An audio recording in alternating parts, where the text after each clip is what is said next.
Oke. Selamat sore, malam, pagi, kapan aja ini kita saya ngundang Mas Ryu atau Nah, sebenarnya namanya siapa sih? Ruslan. Rus, nama aku itu panjang sebetulnya. Nama iya, aku itu panjang ya, namanya di akte itu panjang. Cuman iya. eh, ya memang Roslan Yusni itu nama saya, namaku. Terus Hasan eh, itu namanya bapakku, itu ya oh namanya ya, bapakku, jadi namanya Ryu bapakku. Hasan. Nah, tapi ada panjang kan kalau kita itu, kamu kalau lahir di Timur Tengah itu BIN-nya tuh banyak sampai 17 Oh, gitu loh ya. oh iya, 17. Lah Saya kira iya itu tiga tok. band ke atas gitu sepanjang yang apa namanya sepanjang yang bisa diingat. Tapi ya panggilannya ya memang Rio ya udah Rio ya Rio terus Apa, tak kemudian kira ya itu nama panggung apa nama apa? Kalau penyanyi kan, penyanyi kayak dangdut kan, menggulat penyanyi kayak Plato itu ya. lah iya. Panggungnya ki Ryu gitu. Sakjane ki jenenge Sopo ngono kan. Tidak aslinya ya panggilannya Rio, Ryu. orang manggilnya ya Rio Iya, itu terkenalnya Ryu Hasan. eh, ya Pengennya sih udah Rio. kenal sebagai apa sih Mas Ryu? Soalnya kan Mas Ryu ini kan nggak jelas ya. Memang nggak jelas itu. Nggak jelas ya, istilahnya apa ya? Profesi beda saraf, Udah saraf di itu ya. kadang-kadang kalau ngomong ya kan ini hitungannya Mm-mm. beda saraf yang sering ngomong kan termasuk Mas Iya, Ryu nih, sering oke ngomong di ya. publik. Heeh. Kadang temanya tuh mungkin disambung-sambungin nyambung, tapi kayak lompat-lompat gitu loh. Ya aku Memang, sebagai awam ya, gitu. Jadi sebenarnya memang itu benar. pakar apa sih? Kalau kalau Apa karena disuruh apa? milih Gini tiga loh lah. ya, eh, kalau Ah, profesi ya berdasarkan. yes. Profesi kan berdasarkan. Hmm, Profesi berdasarkan. Profesi ya, karena itu yes. profesi berdasarkan. Ya, ditekuni ya ditekuni. Iya. Memang itu harus ditekuni, harus kita kita kita tekuni tekuni. Hanya memang tahun 96 itu ya, Hmm, tahun 96 tahun 96 itu aku tertarik di jatuh cinta lah ya. Jatuh mhm. cinta pada pandangan pertama, bukan pada pandangan pertama sih, enggak sengaja sebetulnya. Enggak sengaja tahun 96 itu lagi jalan di subway di Sydney itu ada Ah, bukunya Daniel Goleman. Itu pemicu aja sih sebetulnya ya. yes, yes, yes. Karena pertanyaan dari sejak mahasiswa gitu itu ada yang selalu menggantung di sebetulnya dokter ini nggak tahu loh cara kerjanya otak itu bagaimana. Hmm. Itu Ya, 96 itu even posisinya posisinya apa? Ah, lagi lagi Dok, lagi kesasar di Sydney sana loh. dokter apa profesinya di situ apa? 96 tuh. Dokter Ya sedang ya dokter, sedang sudah dokter dokter kan, dokter ya ya dokter ya. ya Tapi cari masih cari masih cari cari ya cari masalah ke sana lah ya, ya ya ya, ya. cari Terus cari masalah ke di Sydney itu ya. Nah, cari masalah. Nah, soal otak di terus. jadi sebetulnya waktu waktu kita itu mahasiswa kita belajar faal ya, kita Hmm. belajar faal. Tapi bagaimana otak itu bekerja itu tidak secara eksplisit, apalagi implisit Yes, atau yes, yes. eksplisit dijelaskan itu. Bagaimana orang itu bisa merasa sedih gitu. Ah, Nggak pernah diajarin kan kamu gitu kan? iya. Bagaimana orang itu bisa marah? Nggak bisa gitu. Nggak, memang tidak, bukan itu. Karena memang setelah itu ya balik lama-lama ya sebetulnya kita ini kan sebagai dokter ya Mil dari kecil Hmm. kan dari awal sejak pendidikan dokter itu kita dia ya itulah Didoktrinisasi, didoktrin ya bahwa didoktrin. kita ini adalah apa namanya profesi yang mulia gitu ya. Terus kemudian Aha.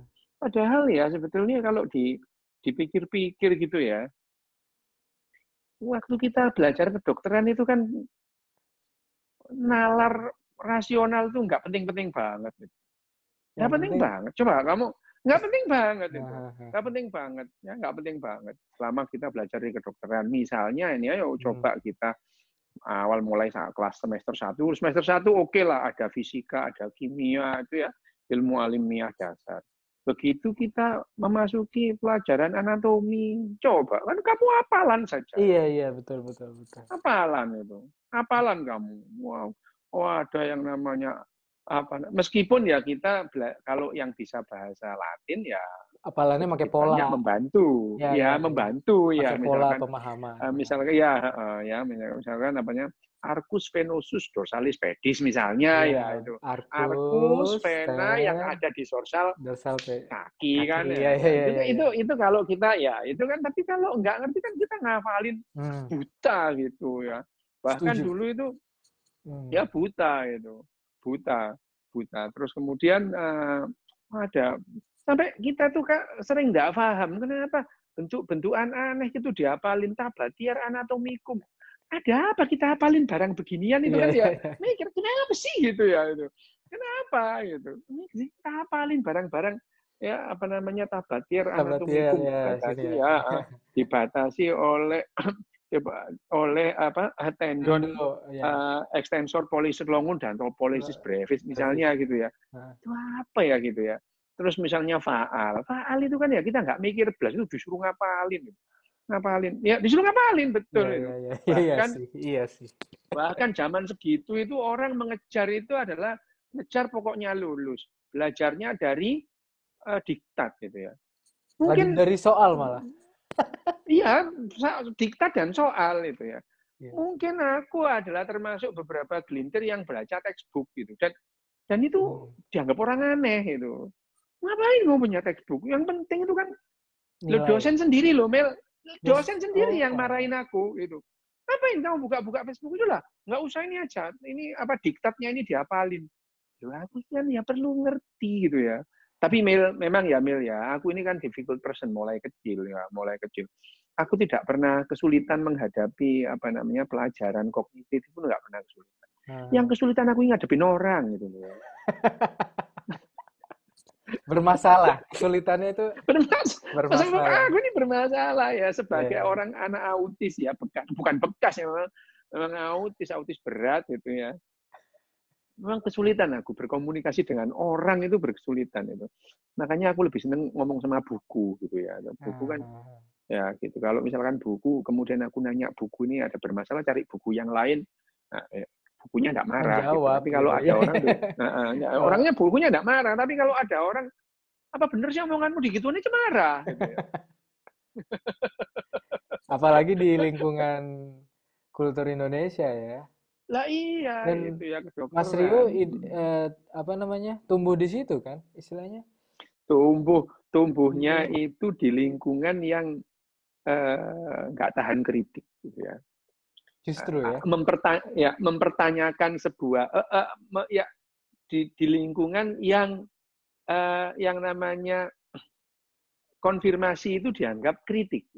Sekedar mengkonfirmasi gitu ya. Sekedar mengkonfirmasi itu dianggap kritik. Menurutku nggak berubah kok.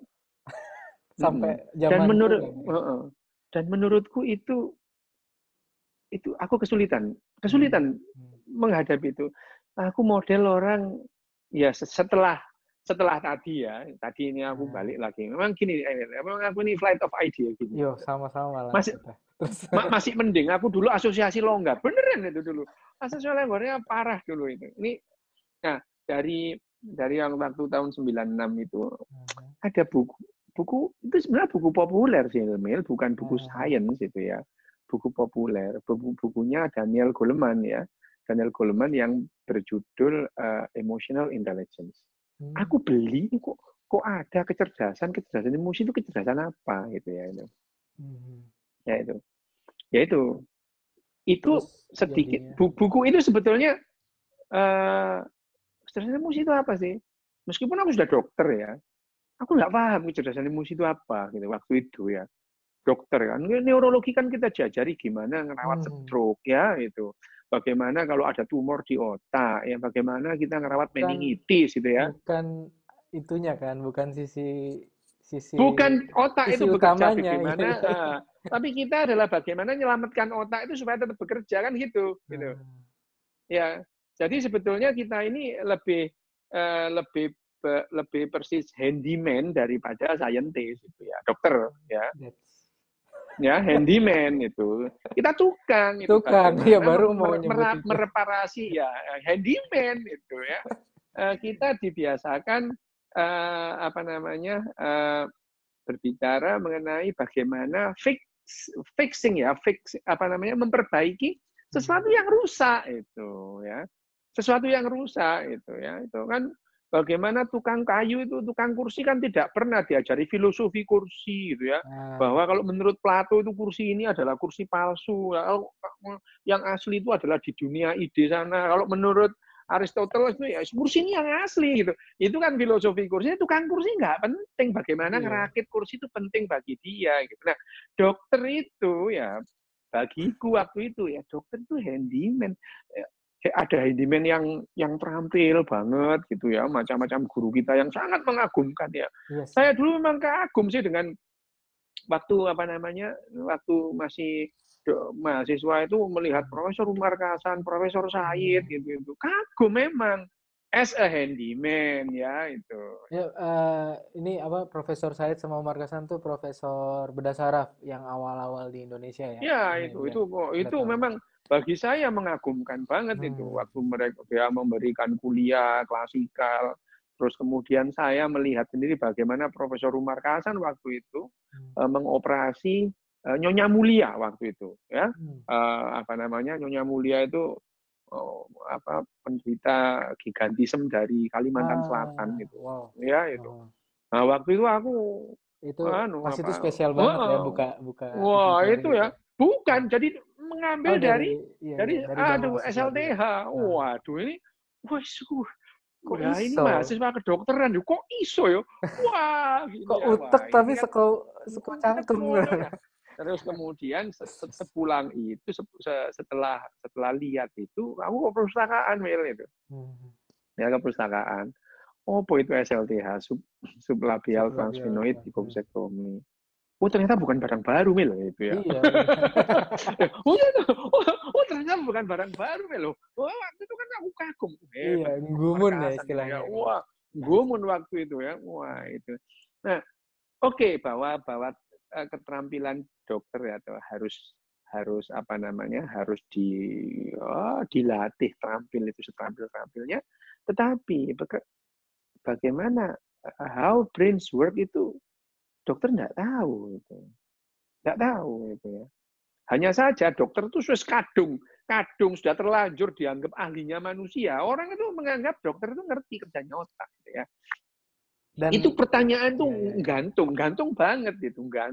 Istilahnya jadi, sampai resah ya, sampai iya resah. Jadi kenapa? Apalagi waktu itu aku depresi hamil ya. Aku DM itu. Depresi berat tuh.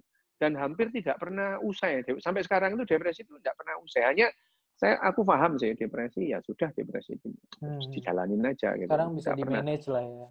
Iya, depresi berat gitu ya.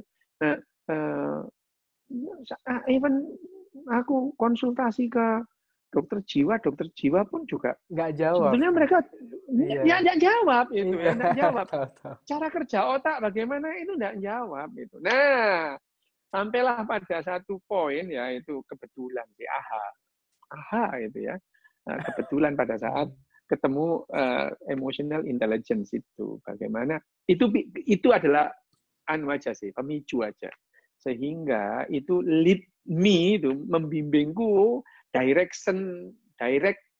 give me direction untuk mempelajari neuroscience ini apa gitu ya gitu. Itu aja. Karena banyak hal menjawab banyak pertanyaan bukunya Daniel Goleman itu. Nah, di dalam bukunya Daniel Goleman itu sering mention namanya Joseph Ledoux gitu. Nah, Joseph Ledoux-nya sendiri memang meneliti banyak dan waktu itu aku mencari itu berburu jurnal-jurnalnya tulisan Joseph Ledoux. Memang dia based on research gitu ya. Nah, 1 tahun setelah Daniel Goleman itu menuliskan bukunya, Joseph Ledoux juga menuliskan bukunya secara populer namanya Emotional Brain. Nah, itu ya. Nah, akhirnya paralel dengan minatku di bedah saraf sebagai handyman, handyman bedah saraf itu ya. Karena bagaimanapun juga itu diperlukan untuk keselamatan manusia, Mel. Ya. Iya. Secara mekanis itu kita kudu menguasai ini juga. Itu bukannya aku memandang rendah, bukan. Memang kemampuan seorang handyman bedah saraf diperlukan gitu ya. bahwa seorang berdasaraf itu harus mendalami sedetail-detailnya sampai dia mampu menangani hal-hal yang rumit, itu benar gitu ya. Saya setuju. Hanya saja secara paralel dari itu, karena memang otakku itu lompat-lompat, aku juga sangat tertarik kepada mendalami neuroscience. Neuroscience itu menjawab kenapa aku dulu bersikap seperti itu dari kecil ya. Aku sendiri akhirnya seperti dari kecil kan, wah ada sesuatu yang berbeda lah aku ini dengan orang lain gitu Itu ya. kejawabnya setelah umur 30-an ya berarti.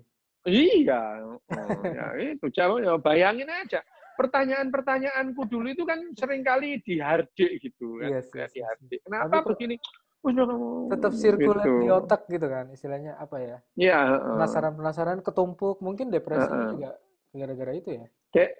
enggak sih, depresi itu kan pemicunya mungkin, tapi depresi itu seringkali tidak ada sebab musababnya, itu karena bakat aja Mil itu ya. Bakat itu. Ada orang bakat, karena yang namanya depresi itu bahagia itu bukan berarti sembuh, sedih itu bukan berarti kambuh. Kita bisa gembira dan bahagia dan depresi pada saat yang sama itu bisa gitu ya.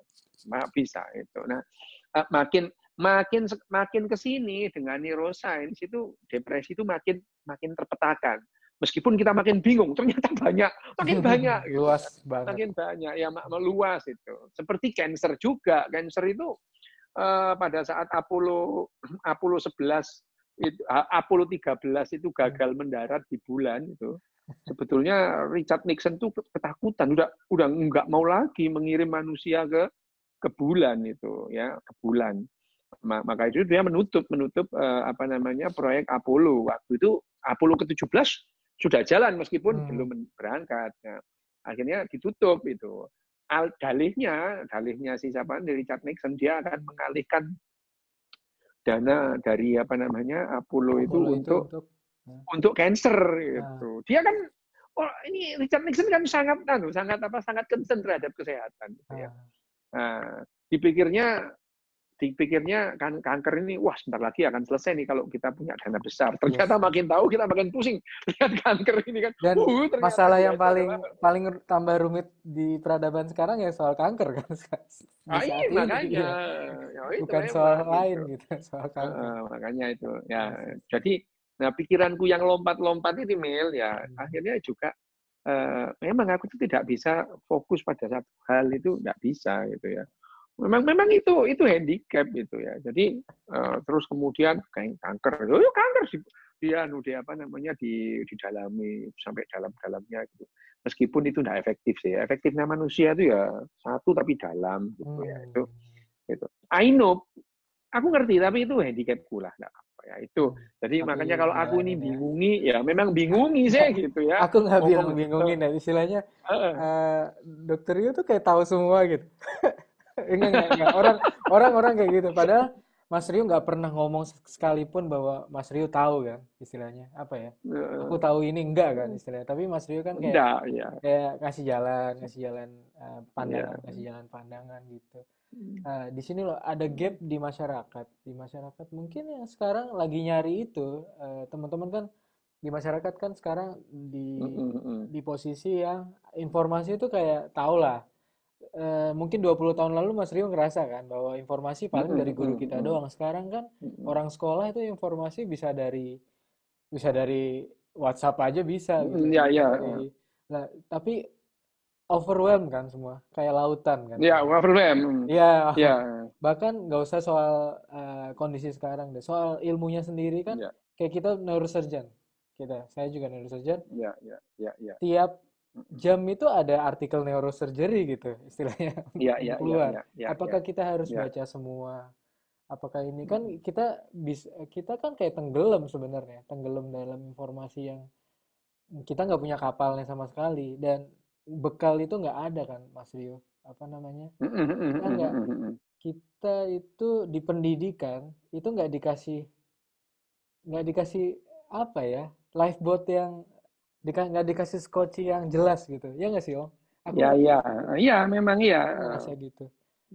Terus sekarang orang kita yang muda-muda yang punya akses info nyari informasi, nyari orang yang bisa ngarahin gitu. Salah satunya mungkin Secara informal Om Rio, Mas Rio.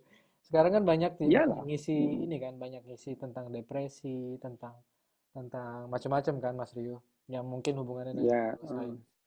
Soal sekarang lagi wabah juga banyak kan orang nyari sosok, tapi eh, yang sekarang pantas disebut ahli dalam ya, ya mungkin banyak sisi ya kalau dari COVID ya, kalau dari sisi COVID. ya, oke. Tapi kan Ya. dokter dan epidemiologis yang dimana basicnya dokter itu kan jadi Ya, kayak ya. tumpuan informasi, tapi di Indonesia kayak kosong gitu loh Mas. Ya nggak sih? Ya, iya, memang iya, memang iya. Eh, Itu gap ini kenapa ya, ya kalau gapnya? kita kita ngomong gap itu selalu ada ya, Mel Iya ya. iya iya, Gap itu pasti ada. pasti ada. Hanya hanya saja dalam masyarakat yang sudah majemuk gitu ya. Hmm. Kita sulit kalau kita itu terus kemudian memang sulit kalau kita menggunakan satu standar masyarakat untuk masyarakat lain. Itu memang sulit lah, beda ya, karena perkembangannya itu meskipun sama-sama Homo sapiens gitu ya, dengan sejarah yang panjang, terus kemudian kita ini sebagai society tidak bisa memilih, ya diarahkan oleh perkembangan society itu sendiri gitu ya. Misalnya kita ngomong lah di bidang kita ini, bedah saraf misalnya ya. Itu tadi itu jurnal banyak gitu ya, kesempatan banyak, tapi Yes. arahnya nggak sama itu. Arahnya nggak sama. Even ya meskipun kita itu tetap aja mengacunya ke sana. Dikit-dikit kita pergi ke sana, pergi ke luar negeri belajar gitu. Waktu pulang ya beda lagi yang kita lakukan gitu. Iya. Karena tuntutan society itu berbeda. Iya Gitu. iya iya. Tuntutan society itu berbeda. Dan itu adalah bagaimana otak kita itu merespon sosial itu juga berbeda gitu ya. Terus kemudian belum lagi kondisi yang berbeda. Misalkan 20 tahun terakhir itu ya, itu mengubah wajah Indonesia berbeda dengan 20 tahun yang sebelumnya itu. Apa itu ya? Reformasi itu mengubah segalanya itu ya. Pola pikir, budaya Jawa tahun 80 90 sudah berbeda dengan budaya Jawa di tahun 2020 gitu ya. Sudah beda itu. Udah beda, udah beda, udah beda. Nah, tapi yang kalau kita mempunyai agenda, oke, agenda boleh lah kita punya agenda. Nah, misalnya kita itu bagaimana sih kita itu bisa nggak kita itu membuat masyarakat yang lebih misalnya lebih rasional, terus kemudian rational thinkingnya dikedepankan gitu ya. Bisa itu, bisa. Hanya itu justru masyarakat itu diharapkan lebih cerdas secara emosi, ya. Cerdas emosinya. Karena masyarakat yang tidak cerdas secara emosi, justru emosinya terlalu sering membaca rasionalitasnya. Itu yang jadi masalah. Gitu. Contohnya ya, contohnya banyak. Contoh gini, Mas. Contoh. Otak emosi itu tidak bisa dengan pemberitahuan kognitif, tidak bisa. Misalkan ya, berjalannya otak emosi itu tidak bisa dengan pengetahuan kognitif. Misalnya, udahlah orang semua udah tahu lah yang namanya membuang sampah itu nggak sehat gitu ya, bisa bikin banjir gitu. Itu orang Jakarta sudah tahu sejak dulu lah, Mil itu. Mulai tahun 60 sudah tahu itu. Apakah mereka nggak tahu kalau yang namanya membuang sampah itu mengakibatkan banjir dan sebagainya? Tahu ya ya. Tapi kenapa? Kok tidak? Karena tidak dilatih itu. Dari kecil tidak dilatih. Gitu. Dari kecil harus ada yang memaksa melatih. Itu enggak itu. Dilatih. Nah, coba kalau kamu di Kagoshima situ, ada nggak kamu lihat tong sampah berjejer-jejer? Nggak ada tong sampah, tapi nggak ada sampah juga. Tapi nggak ada sampah itu. Iya. Kalau kamu dapat sampah, masukkan kantong, masukkan tas itu. Ya. Atau kalau ada sesuatu ya benar-benar dibiarin, dikira asumsinya kan, oh ini punya orang nih, nggak boleh disentuh. Iya. 24 jam di situ. Nah, itu juga kalau ada barang, tahu itu orang-orangnya ini orang ketinggalan nih gitu ya. Ya itu. Ya coba sih kalau ya kita lah nggak usah mikir sih itu. Jadi Iya. Ada empati di situ, ada emosi di situ bahwa barang ketinggalan itu bukan milik kita dan orangnya itu sedang kebingungan, sedang sedih dan dia akan balik lagi. Itu dalam 50 nanodetik itu akan tergambar di Iya, otak iya, kita. iya, Nah, iya. itu Iya. dilatih. Soal itu tuh kayak visi misinya tuh sama semua gitu. Kayak nyebrang jalan Iya, 95% orang Jepang tuh sama modelnya gitu loh. Istilahnya iya sama ya. modelnya sama. Dan itu Kalau ada latihan, Mil. iya Dari itu kecil dilatih. itu. Iya, iya, iya. Dari kecil, ya. Membuang sampah. Dilatih dari kecil. Kalau nggak dilatih ya nggak bisa. Gitu. Nggak bisa. Kalau nggak Iya, dilatih iya, nggak iya. bisa. Bagaimana kita? Sama juga Bagaimana yang hmm, namanya hmm. sama sekedar membuat sama ya, gimana? sama juga dengan ini ya perangai ilmiah misalnya ya. Ya kayak di Tak Indonesia. iya, Persis ya sama. istilahnya. Kita Semuanya, emang semua. nggak kaget kan istilahnya kalau dengar Ya. soal sains, Mm, soal ini. mm, Jadinya mm, sekarang dunia tuh kayak global tuh kan kayak ngarah ke sana nih soal scientific gitu berapa. Tapi Ya, di ya. Indonesia itu perangai itu sangat rutin didangkalkan sama lingkungan kan. Ya, termasuk di dokter kan, Mas Rio. Iya, benar. Jadinya kalau udah jadi dokter bukan ya tadi apa handyman kan jadinya lebih ke Handyman, ya. handyman Tapi ya, daripada ya, saintis gitu. Padahal iya, benar. idealnya semua orang itu punya sisi saintis kan dengan apa yang dibangun dan Ya, eh, kita bukan artificial intelligence ya. Di situ ada benar ya. kata Mas Rio ada emosi, ada filosofi gitu kan. Jadi filosofi juga main di situ kan Om ya. Nah, itu perlu dilatih ya. Iya, iya, iya. Sama gini aja deh, gini. Yang namanya learning curve ya. Learning curve. Learning curve itu kan pada saat misalkan ya Kamil ya mengambil apa namanya mereseksi tumor itu kan. Mereseksi tumor itu kan karena learning curve. Yes, yes, bukan karena pengetahuan itu. Ya, learning curve itu dalam rangka melatih otak emosimu itu. Jadi pada saat itu apa yang kamu lakukan itu nggak pernah dipikir, ya ini tak gini. Sama dengan kamu jalan, apa tuh naik sepeda. Naik sepeda itu kan nggak usah mikir, lihat kanan kiri, melok belok sudah. Itu. Learning curve itu. Dan learning curve itu bukan otak rasional, tapi itu otak emosional, otak emosi. Nah, jadi sebetulnya dokter pun itu lebih dilatih emosinya ketimbang rasionalitasnya untuk bekerja loh ya. Untuk bekerja. Neurosurgeon yang bagus itu adalah, makanya kalau misalkan operasinya sudah 1000, ya learning curve-nya bagus itu ya. Berbeda, dia tuh sudah hafal lah, tangan itu kayak udah punya matanya sendiri. Dan itu di luar kendali rasionalitasnya. Keputusan iya, seperti kalau misalkan kamu Mil dari rumah sakit pulang itu adalah keputusan rasional. Tapi kamu sudah ngambil tas terus kemudian ke subway ngambil itu sudah otomatis semua. Tahu-tahu di rumah padahal tadinya mau mampir kombini mau beli apa lupa itu. Iya. Lupa karena itu otak emosi kita sering membajak rasionalitas kita. Nah, itu yang jadi permasalahan itu. Jadi alih-alih bahwa yang namanya handyman itu meskipun seterampil apapun itu dia tidak menggunakan otak rasionalitas dia. Makanya jadi kalau kita bilang ya dokter bedah saraf itu perlu pengetahuan, ya perlu pengetahuan. Tetapi pada saat dia bekerja sebagai surgeon gitu ya, tangannya ini dilatih itu, keterampilannya ini dilatih. Makin panjang learning curve-nya, makin terampil dia. Makin terampil dia. Makin terampil. Itu nah, bedanya makanya ya bedanya kalau kita itu berbicara mengenai sekarang perlu dilatih. Kalau kita balik lagi, kalau kita mengandalkan budaya, kita mengukur satu budaya dengan budaya lain, ya kita harus lihat tuh sejarah panjangnya gimana. Misalnya Jepang ini ya, di Jepang ini kan kebetulan aja dia punya kaisar gila namanya Meiji. Coba kalau nggak ada, habislah Jepang itu. Habis nggak kayak itu. Sekarang. Apa ya? Yang dipunyai Jepang tuh apa sih? Nggak ada kan sebenarnya. Mungkin sudah nggak ada lagi Jepang kalau nggak ada Meiji. Orang bangga dengan katana, ditembak ya selesai itu ya.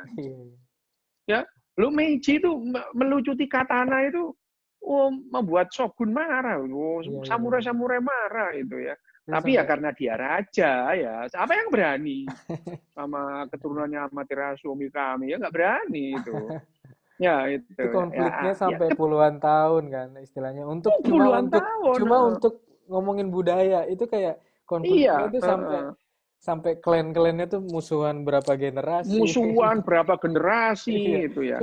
Sekedar melucuti pedang aja itu mereka bangga dengan katananya, padahal ya katana kamu sehebat-hebat main katana, kalau ada orang pakai senapan ya kalah lah kamu gitu ya. Nah, itu yang membuat ya tanpa ya mungkin Meiji itu ya hanya sekedar ingin beda aja, orang namanya ya berbeda gitu. Dampaknya adalah ya Jepang jadi berani jadi pelopor dalam bidang teknologi gitu ya, teknologi.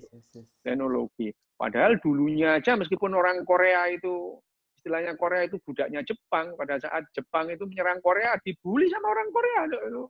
Beneran kalah itu armadanya Jepang itu. Ada sejarah armada Jepang dibully armada Korea kok, sampai Jepangnya udah merasa hebat gitu ya. Ternyata sama Korea perang di laut aja kalah itu. Nah, sama itu, pada saat mereka begitu bangganya Commodore Perry datang dengan kapal yang segede itu, mereka ada ya kapal segede ini ya gitu. Nah itu yang ya itu nah, kebetulan dia terus kemudian punya kaisar yang namanya Meiji ya. Kalau kaisarnya namanya Kertanegara ya mungkin lain lagi ceritanya gitu.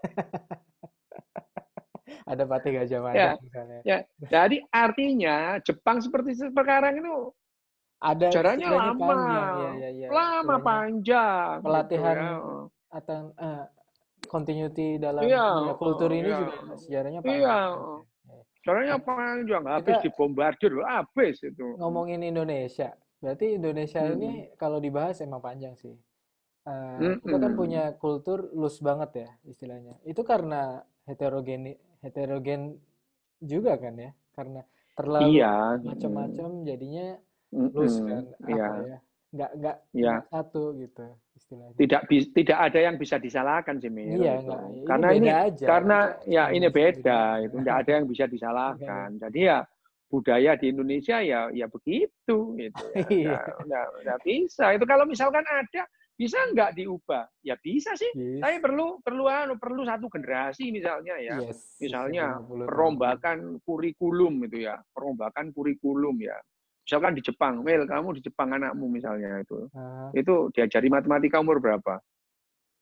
Umur kelas 3 atau 4 SD ya, pokoknya udah tua. Nah, kelas 3 4 SD kan, baru diajari matematika itu. Nggak pernah TK diajari tambah-tambah, nggak pernah. Iya kan? Ya itu makanya. Lah di Indonesia kan berbeda. Wah, kelas 1 itu harus bisa baca matematikanya. Iya. Kelas 1 matematikanya tuh ada tes masuk loh sekarang. Makanya itu PKP ya. Lah makanya itu kan beda itu. Iya. Jadi beda banget itu. Lulus TK, masuk SSD harus bisa hitung-hitungan. Lah ya gimana gitu ya. Kalau di Jepang kan ya anak kecil itu diajari caranya antri ya gitu ya. Buang popok. Apa namanya? Anakku baru bisa jalan. Itu umur 1 tahun, ya diajarin pertama tuh buang popoknya dia di tempat sampah gitu. Iya, nah itu. Iya. Itu ya kan diajarin gitu. Diajari, kan nggak ada diajari huruf Honocoroko atau huruf kanji, ya nggak ada itu ya. Iya. Nah, beda itu. Jadi kalau misalkan kita itu mau mengacu mau sama, ya harus yang sama yang kita lakukan. Tapi kalau enggak juga nggak apa-apa. Tapi ya terus jangan dibanding-bandingkan itu. Jadi kalau memang dari awal kita itu nggak mau sama, ya nggak usah dibandingkan, memang beda. Gitu. Sama lah kalau kita ngomong misalkan evolusi ini ada nggak kemajuan evolusi, nggak ada. Gitu. Yang ada kita evolusi dari ke arah yang berbeda. Gitu. Ya, jadi kalau kita kita mengacu evolusi misalkan, evolusi berjalan acak itu, tidak ada kemajuan evolusi. Cara evolusioner orang Jepang lebih hebat. Enggak, beda aja sama orang Indonesia gitu. Ya. Dan timeline-nya sendiri-sendiri kan? Berbeda gitu banget. Coba di Kehebatan dunia, orang iya Indonesia iya. kan nggak bisa kehebatan orang Indonesia itu tidak bisa ditandingi loh orang Jepang. Mulai pagi sampai pagi lagi ngomong COVID-19 itu. Wah, orang Indonesia bisa itu. Ya. Padahal nggak pernah belajar biologi, nggak pernah Nggak belajar pernah, soal iya. virus. Oh, 2 hari pagi loh. Orang Jepang nggak bisa gitu, Mil. Kalah sama orang Indonesia. Gitu. Soal itu ya, soal itu. Gitu. Beda, Kehebatan emang orang beda, Indonesia. beda Beda, itu kehebatan, beda. beda, Beda, ya. beda ruang. Artinya beda. Jadi Iya kita sih, itu tidak bisa membandingkan antara budaya Jepang dengan budaya iya Indonesia sih. gitu. Beda. Beda kan, Mil? Nah, itu. Nah, aku begini tuh dari kecil itu sudah menemui masalah kalau berhadapan sama orang. Cara ngomong Nah, kayak gini. dan Jadi misalkan aku ngerasa hal yang rada-rada sama akhir-akhir ini ya. Jadi aku kan setelah ini Mas, apa namanya, cakrawala kebuka lah beberapa tahun ini karena pindah ke ya, Jepang, karena ya, terpapar sama apa namanya, critical mm, thinking lah istilahnya, prinsip-prinsip itu kayak masuk aja sekarang gitu loh. Terus pengalaman ya, sakit lah apa, empati kelatih juga ya, karena ya, ya, ya, apa kena ya, pernah kena penyakit itu segala macam. Tapi kalau ngomong ke society itu kayak kayak wow, segininya ya ya, ya, ternyata ya, ya, gitu. Ngerasa kan? ya, ya, ya, Ngerasa ya, ya, loh kok ternyata di societyku di Indonesia itu ya, pemikirannya begini ya gitu, kayak ya, critical thinking nggak jalan sama sekali, bahkan bahkan yang punya punya titel-titel itu, punya titel-titel yang panjang misalnya, itu tuh ya, nggak menjamin sama sekali pola pikir gitu. Jadi kayak ya, wow, ya, dan bahkan di Indonesia punya punya tren-tren yang unik juga kan soal titel itu, apa namanya, di pendidikan.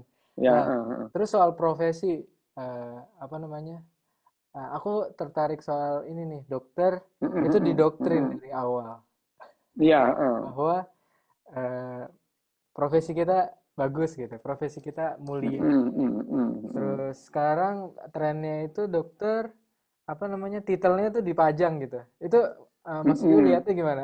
Ada risih nggak sih? Tapi gimana ya? Emang karakter sih ya. ya, itu kan budaya, Budaya. Mil, itu ya, ya, MD. Kalau di Indonesia lo ya, gitu Iya, ya. iya, iya. Ya nggak apa-apa juga sih, Mil. Iya. Menurutku itu it's okay, nggak ada masalah itu. Itu nggak ada masalah, dokter. Hanya kalau kemudian yang dokter titelnya dokter sama dengan atau insinyur itu apa bedanya? Nggak apa-apa. Iya, Atau nggak misalkan apa-apa. Haji. sersan mayor atau Iya. jenderal nggak apa-apa juga gitu. Nggak apa-apa, Mil itu. Tapi kok di Indonesia kayak Yang kayak spesial aja, kalau dokter tuh kayak udah kayak defaultnya tuh harus dipasang titelnya. Kalau profesi oh lain ya nggak ya gitu kan? ya Itu kayak ya agak ya itu kan juga budaya sih, Mil, ya. budaya sih, iya sih. Budaya Kenapa gitu ya ya. dokter bisa segitunya di aku Ya, ada mengeneralisasi. sejarahnya panjang toh. Nah, Iya sih. sejarahnya kan panjang dokter itu di Indonesia ini. Di Indonesia itu sejarahnya juga panjang bahwa dokter itu mempunyai tempat tersendiri di masyarakat. It's no problem gitu ya. Seperti ustadz itu juga mempunyai tempat sendiri di Iya sih, masyarakat iya gitu sih. ya. Iya, Ustadz Ya, juga selalu ada UST. ya kan itu sama saja sih gitu. Nggak ada. Nah, itu bukan masalah menurut saya, Mil. Yang perlu diperhatikan itu, Mil, sebetulnya adalah ini tadi bahwa misalkan dokter itu sebetulnya dari awal tuh lebih baik diberi pemahaman bahwa dokter itu profesi gitu ya. Hmm. Profesi. Seperti profesi-profesi lain itu ya. Tidak lebih mulia, juga tidak lebih hina. Profesi itu ya profesi Hmm. gitu ya. Yang penting Jadi valuenya kalau orangnya ya, valuenya. Kalau dokternya sendiri sudah merasa lebih mulia kepada orang lain, lah bahaya. Hmm. Nah, bahaya as a profesi. Nah, tapi ya seperti yang tadi kita awal-awal kita sekarang ada baiknya gitu kalau dokter itu lebih dikenalkan how brains work gitu ya. Yes, yes, yes, yes. Ya, itu how Biar brains work gitu. biar ini ya, pola pemahaman soal why, Iya, how-nya itu bisa lebih dapat gitu. iya, how brains work. Bagaimana nyeri orang bisa persepsi nyeri itu. Bagaimana orang bisa marah, bagaimana orang itu itu itu mungkin perlu bagi orang dokter karena dokter itu pada saat dia bekerja sebagai as a profesional, dia berhadapan dengan emosi pasien. Gitu. Yes, sangat. Ya, itu yang emosi membedakan, pasien. Ya. Itu yang membedakan dokter. Nah, ya itu. Nah, ya itu makanya. Bahkan dokter yang cerdas secara emosional pun dia juga tidak bisa menyadari bagaimana kecerdasan emosionalnya itu bisa tumbuh. Tapi kalau itu dipahami secara kognitif, terus kemudian semua orang mau berlatih, bisa lebih empati, lebih awareness, ya, lebih self awareness-nya lebih tinggi, akan membantu. Karena bagaimanapun juga dokter as a profesional itu tidak hanya bekerja karena kognitifnya, tapi emosionalnya itu terlibat. Karena emosionalnya terlibat. Emang terlibat sama orang gitu. Ya, lainnya. Dengan kondisi masing-masing. Masuk. Gitu Mil. Ya, oke. Nah, Om Rio, apa namanya? Ini satu sisi lagi nih, Om Rio, apa Mas Rio. Jadi Mas Rio, apa sinaune ki piye ta? Aduh, ini sinau ini ya. Kalau kadang kan kita ada kepikiran itu. Aku bukan bertanya secara ini ya, secara ini. Orang kadang tanya ke aku juga, Kamil, kamu kok bisa pinter gitu? Aku bingung jawabnya. Soalnya aku satu tak ngerasa itu, dua mocone opo Mil gitu. Mocone opo ya? Aku ya bingung juga. Mas Rio ditanya gitu, bisa nggak jawab? Aku jujur belum bisa. Ya itu tadi. Belum bisa. Tadi ya belajar. Gini, yang kamu kamu melihat aku itu pinter dalam satu hal, tapi aku tidak bisa dalam banyak hal. Ya. Jangan berusaha membandingkan dirimu dengan diriku karena dalam banyak hal aku lebih banyak punya handicap ketimbang kamu. Gitu. Aku selalu gitu dari dulu. Oh ya sih ya benar-benar. Ya, aku jawabnya gini. Karena kamu gitu kagum karena cuman aku ngerti fisika gitu. Kamu kagum karena aku ngerti kalkulus itu. Padahal aku ngadepin orang-orang aja bingung, orang marah sama aku semua itu. Ya. Kalau sekarang gini ya, dulu Iya ini Mas Rio ini kasih tahu teman-teman. Jadi Mas Rio ini rada-rada banyak musuhnya. Bahkan di aku iya kan Mas, bukan memusuhi apa ya? Kayak nggak ini aja kalau ada Mas Rio ngomong tuh kayak hah gitu kayak ya kan itu handicap gitu. Iya handicap karena juga. Manusia ini kan hanya ini afirmasi atas keyakinan itu. Kalau keyakinannya itu didebunking bahwa keyakinan itu salah, marah manusia ini gitu. Nggak suka gitu ya, nggak suka. Meskipun yang diomongkan itu benar, tapi kalau tidak mengafirmasi apa yang diinginkan, nggak mau. Jadi manusia itu hanya percaya apa yang ingin dipercayai. Nah itu goblok itu di situ. Aku nggak bisa itu dari kecil itu. Nggak bisa. Bertata krama itu sulitnya setengah mati. Karena bertata krama adalah manipulasi kan. Tata krama itu kita menyampaikan yang tidak sesungguhnya. Gitu. Tata krama itu loh, Mel. Tata krama itu kan kita menipu. Jadi dari kecil menyampaikan yang tidak sesungguhnya. Even itu maksudnya bagus. Kalau kita nggak punya tata krama, ya nggak bisa kerjasama. I know that, itu aku ngerti itu. Ya, itu makanya. Tapi progres dong. Itu. Mungkin 20 tahun lalu Mas Rio nggak tahu itu kan. Kenapa aku bermasalah? Oh iya, memang. Progresnya itu adalah aku ternyata begini gitu. Oh iya, memang. Itu pun karena belajar neuroscience, Mel itu. Itu yang. Kalau aku nggak belajar neuroscience, mungkin aku jadi dokter. Sebagai dokter berdasar mungkin aku bagus, tapi sebagai manusia, jengkel kan mungkin orang pengen ngamplengi aja terusan gitu ya. Memang tapi belajarnya juga latihannya nggak sebentar. Yes. Latihannya. Mulai tahun 96 waktu itu aku sadar bahwa aku harus melatih emosiku itu. Baru tahun 2008 2009 aku itu bisa ngomong di publik gitu. Meskipun ngomongku juga jengkelin orang masih gitu ya. Gitu ya. Iya. Sampai sekarang ini loh. Justru keunikan itu, jengkelinnya itu yang jengkelin. Rada-rada disukai satu kelompok, beberapa society kan. Iya, satu kelompok. Iya, tapi ya menggemari Mas Rio kan istilahnya. Tapi ya itu ya. Itulah Mel ya. Aku memang gitu Mel. Kadang ngerasa ngerasa gitu juga Mas. Aku seneng sama Mas Rio. Maksudnya mungkin nggak di society-ku, terutama di teman-teman berdasara, mungkin nggak terlalu nyaman juga ngomong sama Mas Rio seperti kebanyakan. Tapi aku ngerasa beda. Iya, Aku ngerasa nyaman ya, ya. karena Ya mungkin kamu aku juga punya beda sih, Mil. ya Kamu juga beda gitu. Aku tahu aku, kamu beda aku memang yang gitu. jengkel nih gitu ya. Iya, kamu beda, Mil itu Ya, ya. Kita jadi kita beda itu. lah itu dia. Kamu beda itu. Ngerasa beda itu ini Ya ya. cuman kamu nggak ekstrim, yang ini ekstrim gitu Iya, itu. iya, iya. Masih bisa Bedamu itu pada manipulasi dikit level-level, ya. iya, pada level-level yang bisa diterima, ditolerir, Ah, plus ya privilege yang kita, yes, aku yes, yes. punya privilege itu ya, Hmm. kamu juga punya privilege.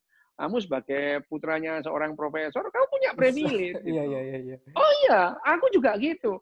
Mbahku Kiai Haji, bapakku profesor dokter, itu Hmm. punya privilege itu, Hmm. punya privilege itu. Jadi privilege itu mau tidak mau ya kita Ada. anggap sebagai satu hal yang memang memang faktornya di situ. Mungkin kalau aku Hmm. anaknya orang biasa-biasa ya nggak bakalan aku sampai SMP gitu ya. Nggak Hmm. bakalan ya di Sama, SD udah sama, gugur persis, aku. Selesai, beres aku SMP, SD itu nggak persis. bakal SMP. Jadi aku bisa jadi dokter bedah saraf, mendalami neuroscience itu ya Ya, nasib iya, Mil ya gitu. nasib, iya, Nasib kebetulan ya. privilege kalau aku, iya, kalau misalkan aku tuh dengan modelku yang kayak gini, aku itu anaknya tetanggaku gitu. SD nggak tamat aku gitu. Digebuki wong malah.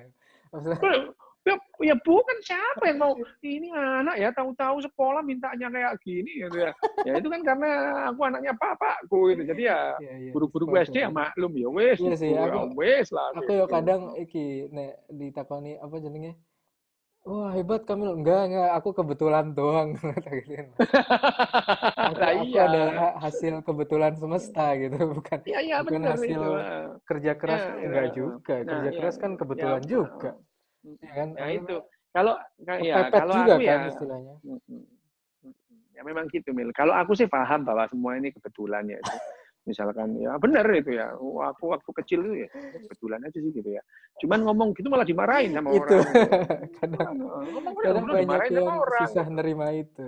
Iya, iya, Nah, iya. ya, Ya, ya bagus sih, hanya sepakat. saja dengan neuroscience itu Mil ya. Ya puji alam semesta lah ya itu.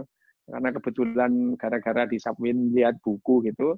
Jadi aku terus kemudian apa namanya belajar melatih emosi bagaimana sih itu. Oh iya memang aku punya handicap. Aku Hmm. punya bakat meskipun bakatku kecil dalam hal gini-gini dilatih deh itu dilatih. Seperti orang main bulu tangkis itu meskipun nggak bakat kalau latihannya sering ya lumayan gitu ya. Ya, tapi tetap aja lah kon meskipun kamu kalau nggak bakat kamu latihan sehari 24 jam ya nggak bakalan bisa ngalahin lim swinging misalnya kalau Iya, kamu iya, nggak iya, iya, iya. bakat gitu ya bakatmu kecil gitu ya apalagi kalau nggak ada bakat sama sekali kalau nggak bakat sama sekali ya sudah taruh aja karena ada orang yang nggak bakat nyanyi buta nada itu kan ada gitu ya. Ada. Ada kan Mil ya kan ada orang yang buta nada kalau orang gini ya nggak usah diajari nyanyi Iya, iya, diajari iya. jaga toko aja biar lebih efektif efisien tuh ya gitu ya jadi Iya, iya, kita iya. itu yang penting itu meletakkan posisi kita di tempat yang dibutuhkan gitu ya Hmm. nggak bisa nyanyi ya udah jaga toko kenapa memang itu Dan ya kadang apa ya gitu. menemukan kita ini pasnya ditaruh di mana juga perjalanan banget ya. Oh Perjalanan iya memang banget iya parah ya. Ya iya kayak belajar mm-mm. bedah saraf mau subspesialis apa ya perjalanan kan. Mau Mm-mm, aku iya mau fokus ke apalagi yang bedah saraf mm-mm, zaman mm-mm, sekarang kan bukan kayak bedah saraf mm-mm, ahli mm-mm, zamannya Prof. Umar Hasan mm-mm, itu kan bisa dia kan mm-mm. Iya general beda banget. mm, Sekarang kan beda spesifik gitu. Itu juga perjalanan. mm-mm, Iya, iya, iya, mm-mm, iya. ya ya itu jadi eh, ya ya sebagai autis ya aku mengenali alam itu kan dengan pola gitu melihat Hmm. pola sementara manusia itu mengenali alam dengan narasi gitu pada umumnya Yes, yes. ya narasi itu itu itu itu kesulitan besar ku hadapin itu Iya, iya, karena pada saat berbeda. narasi itu tidak sama dengan pola gak gugup itu ya orang ngomongnya gini tapi maksudnya begitulah aku taunya pola orang ini maunya A tapi ngomongnya kok B bengong lah anak kecil digituin ya itu Itu. bingung Iya. ya ya pada ya aku tahu begini juga aku tahu begini setelah belajar neuroscience oh aku dulu Hmm. kebingungan ya sebetulnya itu ya nah, kebingungan anak kecil itu terus kemudian diekspresikan dengan ngamuk lah dengan marah lah terus dengan diem aja gitu itu. Jadi kebingungan berekspresi. Alhamdulillah Ya, ya kira-kira nemu gitu ya. lah ya. Terus Ya itu. soal ini apa namanya? Kita kan aku punya imaji akan nggak sedikit utopis sih. Jadi pengen circleku tuh pengen ku share aja gitu pemikiran itu misalnya istilahnya edukasi, kita kan ada sisi edukasi ya ke ini misalnya soal cancer, aku kan kadang-kadang kan jalanin edukasional tapi pengen ke sisi empatinya aku naikin.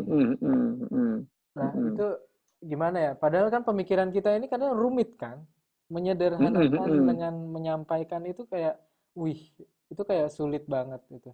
Mas, ada nggak sisi kayak gitunya? Mas pengen, Mas kan nyadar nih, society kan emang nggak sama pemahamannya soal macam-macam. Tapi Mas pengen menyampaikan sesuatu yang sesuai sama mereka gitu.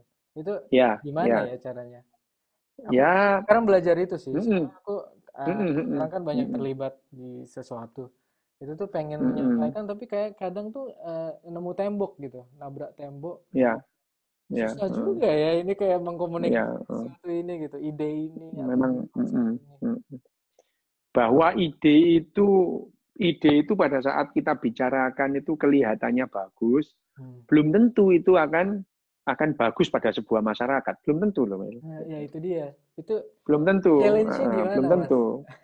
Ya sekarang ya memang ya kalau dibilang utopis ya utopis ya, tapi ya konsistensi itu diperlukan juga gitu ya, diperlukan konsistensi itu ya, konsistensi. Apa sih Mil untungnya nge-tweet nggak ada loh sebetulnya.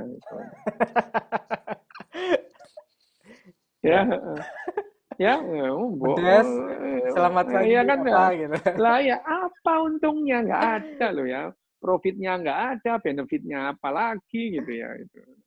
Ya, tapi ya seperti kamu, kalau kita mau menginginkan sebuah ide kita itu nyampe ke orang itu, ide kita nyampe ke orang itu mustahil dalam format yang sama, itu mustahil.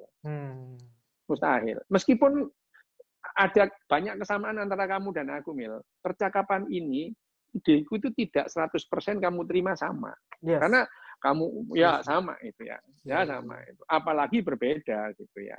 Enggak apa-apa. Lah barangkali di antara sekian banyak itu ada yang baca, itu ada yang member gitu aja gitu. Yes. Tapi bahwa kita menganggap bahwa orang-orang Twitter itu bisa terpengaruh ya, gendeng kamu kalau sampai berpikir begitu ya, enggak lah gitu ya itu.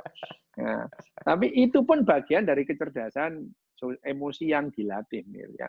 Bahwa aku itu cerdas secara emosi masih jauh. Aku memang tidak cerdas secara emosi. Aku paham gitu ya. Aku paham bahwa setiap hari itu bahwa kita itu harus melatih kecerdasan emosi kita. Yes, iya gitu ya. Tapi sebagai neuroscientist aku juga bisa mengukur ya kecerdasan emosiku itu progresnya bagaimana. Bisa diukur secara objektif gitu ya. Meskipun aku ya nggak puas itu ya. Setelah diukur-ukur, lah aku kok cuma segini tok aja. Tapi ya nggak apa-apa itu ya. Mau nggak atau mau diterima itu secara objektif. Tapi ya dari tahun 96 sampai sekarang kalau dibandingkan ya progresnya ada gitu ya. Hanya ya aku tetap tidak cukup cerdas kalau dibandingkan orang-orang pada umumnya secara emosional. Jadi konsistensi itu ya aku ya. Tapi ya berarti jalanin aja ya istilahnya kalau punya imaji ke depan. Siapa tahu ada belokan sejarah gitu ya. Belokan sejarah itu kan tidak pernah diduga gitu ya. Tidak pernah diduga. Ya seperti gitu ya, itu pada saat perang koalisi di Eropa gitu ya. Pada saat pasukan koalisi itu sudah panik menghadapi Napoleon itu lah. Napoleon ini perang koalisi zaman Napoleon ya. Mereka dikeroyok dengan negara-negara Perancis, Inggris, Rusia, Prusia. Mereka itu sudah takut melihat Napoleon. Waduh, habislah kita ini. Ya, habislah kita. Udah mereka udah pasrah.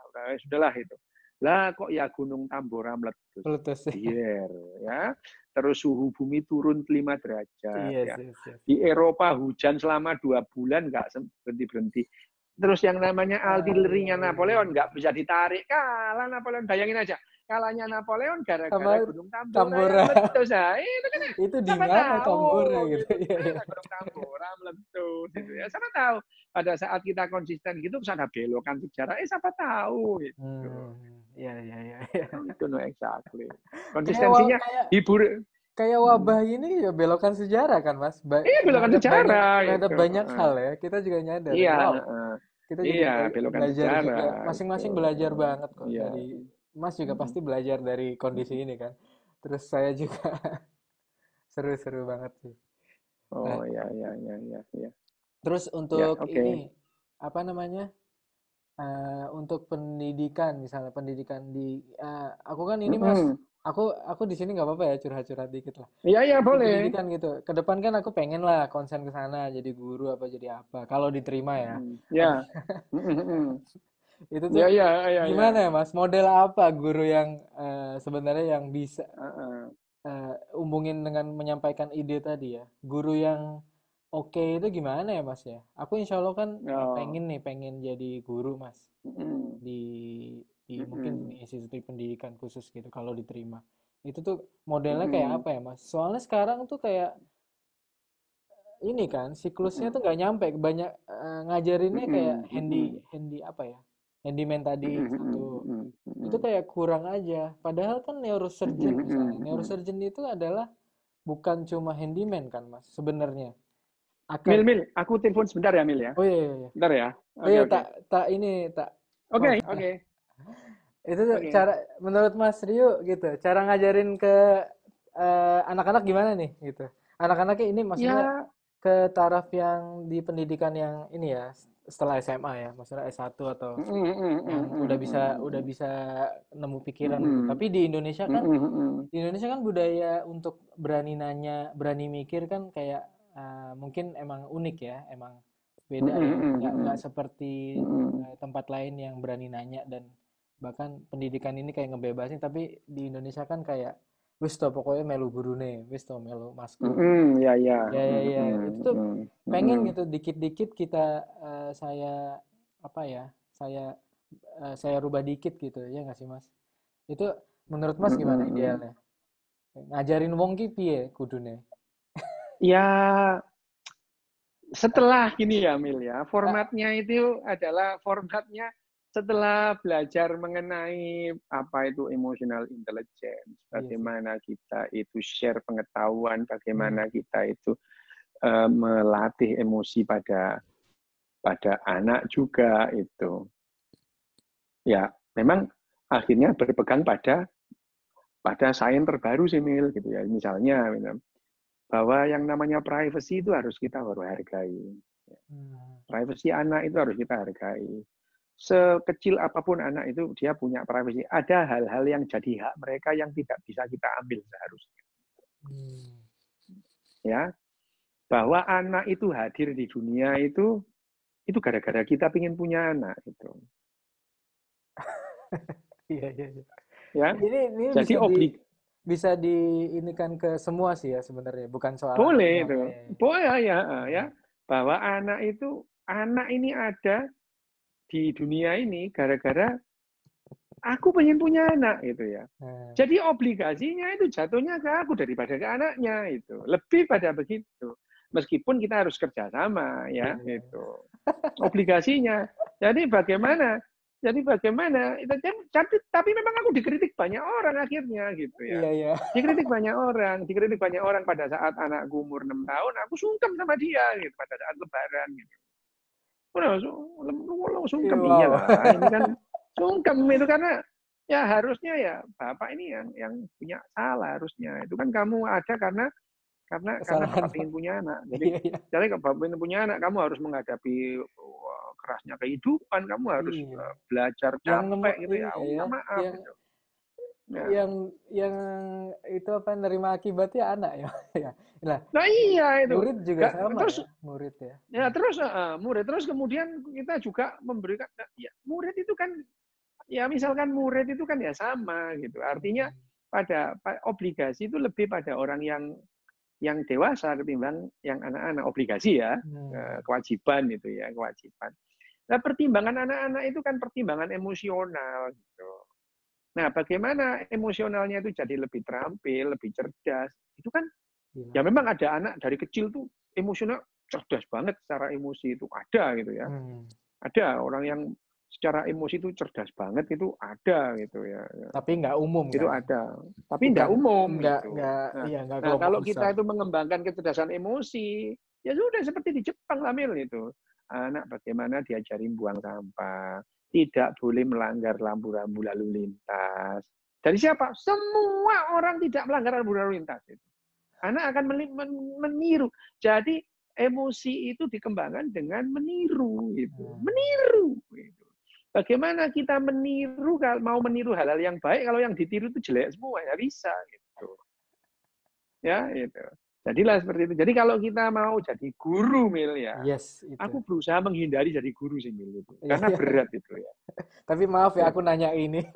Enggak apa-apa. Aku tuh selalu ya istilahnya menghindari jadi kalau guru. Kalau kemudian konsultasi beberapa hal, oke aku terima gitu ya. Tapi kalau kemudian kamu anggap jadi guru, sorry Rek, aku tuh nggak bisa kan jadi guru Mas gitu ya. bisa identifikasi guru yang ini tuh bisa harusnya gini loh gitu. Mas kan Oh iya. Ya itu gimana tuh Mas? Guru ya yang memang guru kayak tadi guru itu, yang guru yang ideal itu, guru yang ideal itu.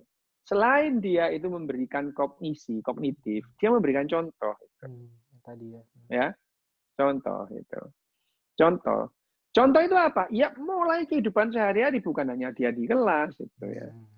Ya, itu. Ya, jadi ada guru-guru idola itu kan ada. Dia dicontoh gitu ya.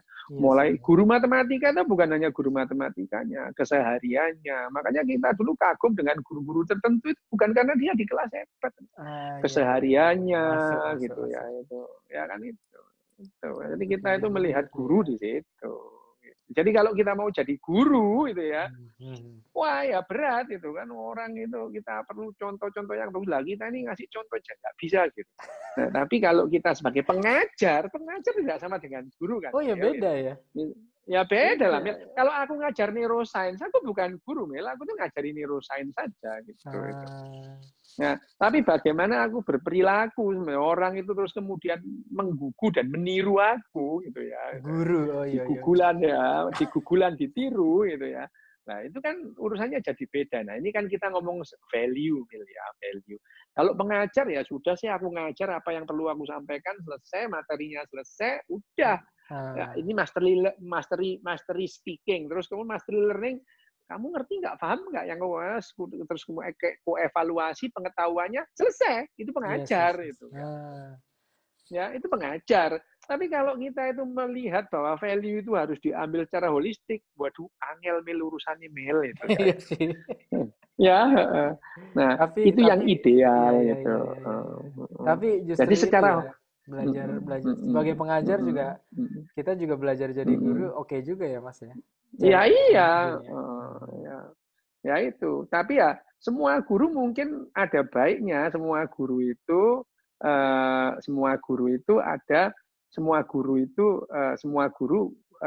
paham mengenai kecerdasan emosi, kecerdasan rasional, karena sudah eranya sekarang ya.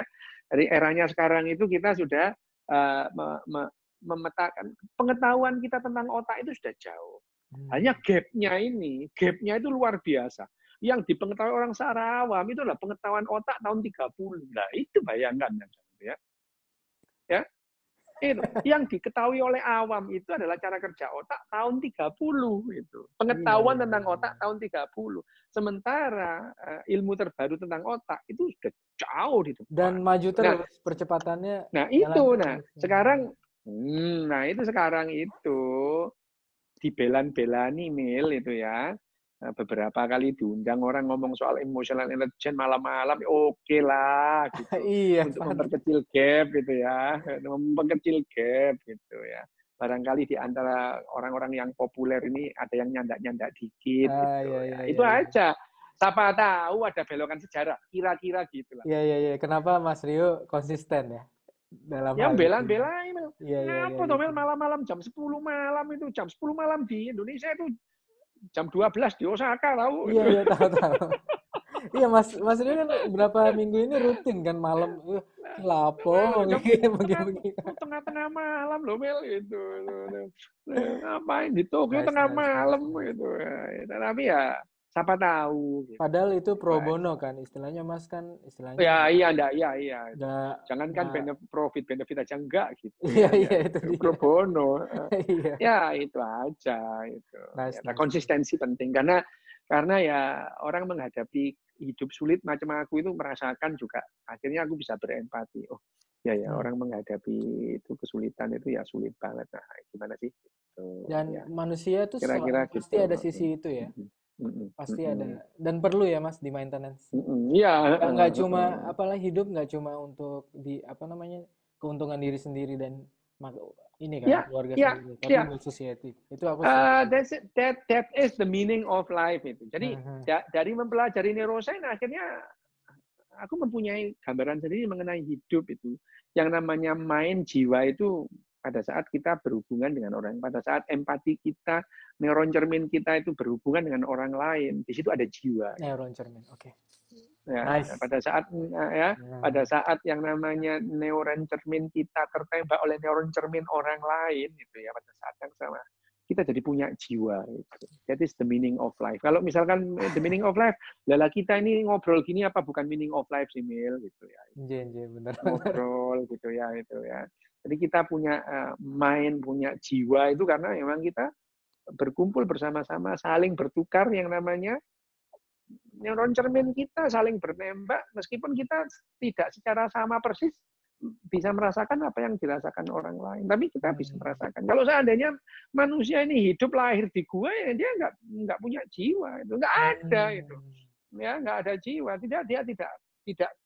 dia tidak neuron cerminnya dia tidak menangkap ada kehidupan lain. Ya kalau ditemani anjing ya dia masih bisa bertukar empati, bertukar emosi dengan anjing. This is life itu. Itulah kehidupan, itulah jiwanya itu. Nah, makanya jiwa orang itu berbeda-beda tergantung bagaimana dia bertukar. Iya, pengalaman. Itu jiwa. Masuk. Of life. Ya. Gitu. Oke, aku dapat banyak banget sih Mas hari ini. Makasih banget ya. Oke, sama-sama lah. Sesuai ini ya, sesuai target waktu. Asik. Mas. Iya, oke. Lanjut. Oke. Makasih banget ya. Ini kita berhenti recordnya dulu. Habis itu kita gosip dikit ya Mas. Oke, kita gosip dikit.